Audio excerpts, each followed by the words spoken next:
નમસ્કાર મિત્રો મહત્વની હેડલાઇન્સ ઉપર નજર નાખીએ તો અમેરિકા અને ચીન વેપાર યુદ્ધ ભારત માટે ખતરો બની ચૂક્યો છે ત્યારે વાત થશે પીએમ મોદીની હરિયાણા મુલાકાત, મોટી ભેટ આપવાનું આયોજન. ત્યારે આગળ વાત થશે ગર્લફ્રેન્ડનો હાથ પકડીને ફિલ્મ ફેસ્ટિવલમાં પહોંચ્યો આમિર ખાન.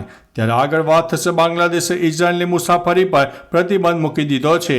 આગળ વાત થશે ભાગેડુ મેહુલ ચોકસીની ધરપકડ કરવામાં આવી છે. ત્યારે વાત થશે રાજ્યમાં કાળઝાળ ગરમીનો પ્રકોપ યથાવત જોવા મળ્યો છે. આગળ વાત થશે દીકરાએ પોતાના જ ઘરમાં કરી છે ₹7 લાખના દાગીનાની ચોરી. વાત છે ભરૂચની. આગળ વાત થશે ગરમીનો કહેર, 9 જિલ્લામાં તાપમાન 40 ડિગ્રીથી વધારે જોવા મળ્યું છે. ત્યારે વાત થશે ફ્લેટમાં રહેવું મોંઘું થયું, સરકારે લોડ લીધા છે મોટા નિર્ણયો. આગળ વાત થશે સુરતમાં 4 વાહનો વચ્ચે ગંભીર અકસ્માત, જેમાં એકને જોરદાર ઈજા થઈ છે. ત્યારે આગળ વાત થશે પ્રિન્સિપાલે દિવાલ ઉપર લગાવ્યું હતું ગોબર, કારણ કે તેનાથી ઠંડક મળી રહે છે. મિત્રો અન્ય મહત્વના સમાચારની વાત થશે તો ભારતે સ્ટાર વોર્સ જેવો સ્વદેશી લેસર હથિયાર બનાવ્યું છે. આગળ વાત થશે પીએમ મોદી અને રાષ્ટ્રપતિ આંબેડકરને શ્રદ્ધાંજલિ અર્પણ કરી છે. ત્યારે વાત થશે આદિવાસી બાળકોની તસ્કરી કરતી ગેંગ અંતે ઝડપાઈ ગઈ છે. હવે મિત્રો સમાચારો વિસ્તારથી. ગુજરાતના આદિવાસી વિસ્તારોમાંથી બાળકો ચોરીનું રેકેટ ઝડપાયું છે, જેમાં બાળકોને ચોરીને દિલ્હીમાં વેચવામાં આવતા હતા. દિલ્હી પોલીસે આંતરરાજ્ય માનવ તસ્કરી કરતી ગેંગને ઝડપી પાડી છે. ગેંગના 3 સાગરીત ઝડપાયા છે, તેમજ લીડર સરોજ હાલમાં ફરાર છે. પોલીસને માનવ તસ્કર ગેંગ પાસેથી એક બાળક મળ્યું હતું. અત્યાર સુધીમાં 30થી વધુ બાળકો વેચ્યા હોવાનો ઘટસ્ફોટ થયો છે. મિત્રો અન્ય મહત્વના સમાચારની વાત કરીએ તો પીએમ મોદી અને રાષ્ટ્રપતિ આંબેડકરને શ્રદ્ધાંજલિ અર્પણ કરી છે. આંબેડકર જયંતિ નિમિત્તે પ્રધાનમંત્રી નરેન્દ્રભાઈ મોદીએ સંસદ સંકુલમાં પ્રેરણા સ્થળ ખાતે ડૉક્ટર ભીમરાવ આંબેડકર સાહેબને શ્રદ્ધાંજલિ અર્પણ કરી હતી. તો રાષ્ટ્રપતિ, ઉપરાષ્ટ્રપતિ, લોકસભાના અધ્યક્ષ ઓમ બિરલા, કેન્દ્રીય મંત્રી અને ભાજપ પ્રમુખ જેપી નડ્ડા સહિત લોકો સંકુલ પરિસરમાં પહોંચ્યા હતા, જ્યાં તેમણે બાબા સાહેબને શ્રદ્ધાંજલિ અર્પી હતી. મિત્રો અન્ય મહત્વના સમાચારની વાત કરીએ તો ભારતે સ્ટાર વોર્સ જેવું સ્વદેશી લેસર હથિયાર બનાવ્યું. ભારતે 30 કિલોવોટની લેસર આધારિત ડાયરેક્ટેડ એનર્જી વેપન સિસ્ટમનું સફળતાપૂર્વક પરીક્ષણ કર્યું, જે દુશ્મનોના ફિક્સ વિગમ ડ્રોન, સ્વાર્મ ડ્રોન, મિસાઇલો અને સર્વેલન્સ સેન્સરને સેંકડોમાં નષ્ટ કરી શકે છે. ડીઆરડીઓના ચેરમેન સમીર વી કામતે કહ્યું છે કે આ તો માત્ર શરૂઆત છે. ડીઆરડીઓ ઘણી ટેકનોલોજી ઉપર કામ કરી રહ્યું છે. અત્યાર સુધીમાં આ સિસ્ટમ ફક્ત અમેરિકા, ચીન, ઇઝરાયલ અને રશિયા જેવા દેશો પાસે જ હતી. મિત્રો અન્ય મહત્વના સમાચારની વાત કરીએ તો પ્રિન્સિપાલે દિવાલ પર લગાવ્યું ગોબર. દિલ્હી યુનિવર્સિટીની લક્ષ્મીબાઈ કોલેજના આચાર્ય પ્રત્યુષ્યા વત્સલા અને અન્ય સ્ટાફ સભ્યો ગાયના છાણનો ઉપયોગ કરીને વર્ગખંડની દિવાલો પર પ્લાસ્ટર કરતા જોવા મળી રહ્યા હતા. આ ઘટનાએ લોકોનું ધ્યાન ખેંચ્યું છે. ઘણા લોકો આ પહેલને હેતુ અને મહત્વ વિશે ચર્ચા કરી રહ્યા છે. આ સંશોધનનો મુખ્ય હેતુ વર્ગખંડોને કુદરતી રીતે ઠંડા રાખવા માટે સ્વદેશી અને પર્યાવરણને અનુકૂળ પદ્ધતિ અપનાવવાનો રહેલો છે. મિત્રો અન્ય મહત્વના સમાચારની વાત કરીએ તો સુરતમાં 4 વાહનો વચ્ચે ગંભીર અકસ્માત, એકને થઈ છે ઈજા. સુરતના કોસંબા નજીક વહેલી સવારે 3 ટ્રેલર અને લક્ઝરી બસ વચ્ચે ભયંકર અકસ્માત થયો. નેશનલ હાઈવે 48 પર થયેલા અકસ્માતમાં એક વ્યક્તિને ઈજા પહોંચી છે. અન્ય લોકોને પણ ગંભીર ઈજાઓ પહોંચી છે. ઈજાગ્રસ્તોને નજીકની સરકારી હોસ્પિટલમાં ખસેડાયા છે. અકસ્માતને પગલે હાઈવે પર ટ્રાફિક જામ સર્જાયો હતો. પોલીસે ડ્રાઈવરના નિવેદન લઈને તપાસ પણ શરૂ કરી છે. મિત્રો અન્ય મહત્વના સમાચારની વાત કરીએ તો ફ્લેટમાં રહેવું મોંઘું થયું, સરકારે લીધા છે મોટા નિર્ણય. ફ્લેટમાં રહેવું હવે મોંઘું થવા જઈ રહ્યું છે.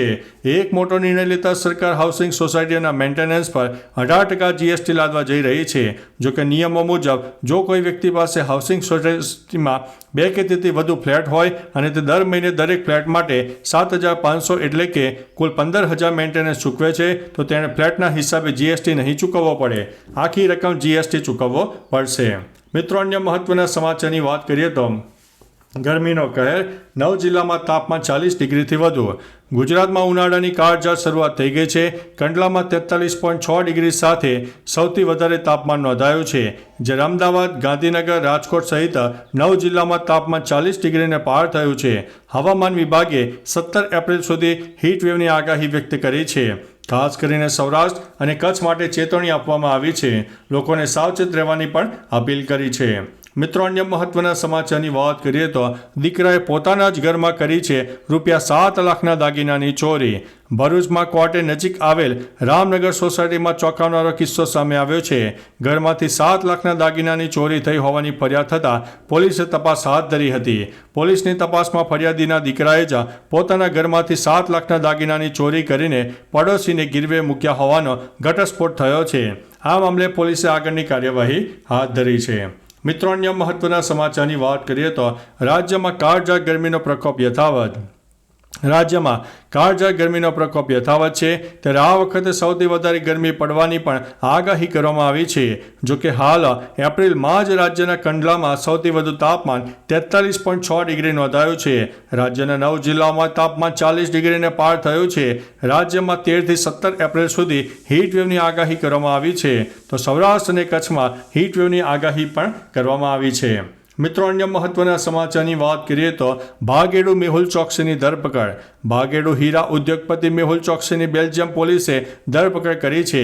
તે 13,500 કરોડ રૂપિયાના PNB કૌભાંડના મુખ્ય આરોપીઓમાંનો એક છે. ભારતની અપીલ પર ચોકસીની ધરપકડ કરવામાં આવી છે. તે જાન્યુઆરી 2018માં ભારતમાંથી ભાગી ગયો હતો. હવે ચોકસીને ભારત લાવવાના પ્રયાસો પણ તેજ થઈ રહ્યા છે.